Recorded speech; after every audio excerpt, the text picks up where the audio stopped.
এই সবাই কাজ বন্ধ করে এদিকে আসো, স্যালারির সময় হয়ে গিয়েছে। সবাই সিরিয়ালে দাঁড়াও আর নিজের বেতন বুঝে নিয়ে যাও। আরে বাবা, এত টাকা, এত বেশি টাকা কেন দিল? নিশ্চয়ই মালিক হিসাব করতে কোনো ভুল করেছে।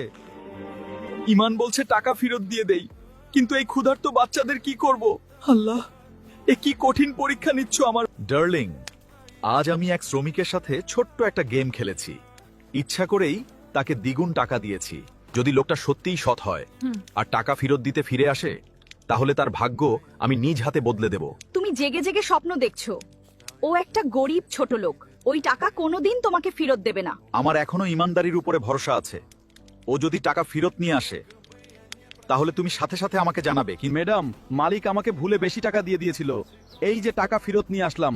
আমরা গরিব হতে পারি, কিন্তু বেঈমান না। তুমি তো সত্যিই অনেক ভালো মনের মানুষ। আজকাল এরকম সৎ মানুষ খুঁজে পাওয়া অনেক কঠিন। দাও, টাকাটা দাও, আমি নিজে তোমার মালিককে পৌঁছে দেব। এই নিন ম্যাডাম, আমরা গরিব মানুষ হতে পারি, কিন্তু বেঈমান না।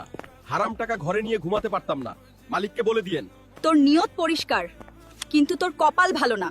এই টাকা আমি রেখে দেব আর তোকে ফাঁসিয়ে দেব। বেঈমান কোথাকার! আমার টাকা মেরে দিয়ে আবার আমার সামনে এসেছিস? তোর এত বড় সাহস!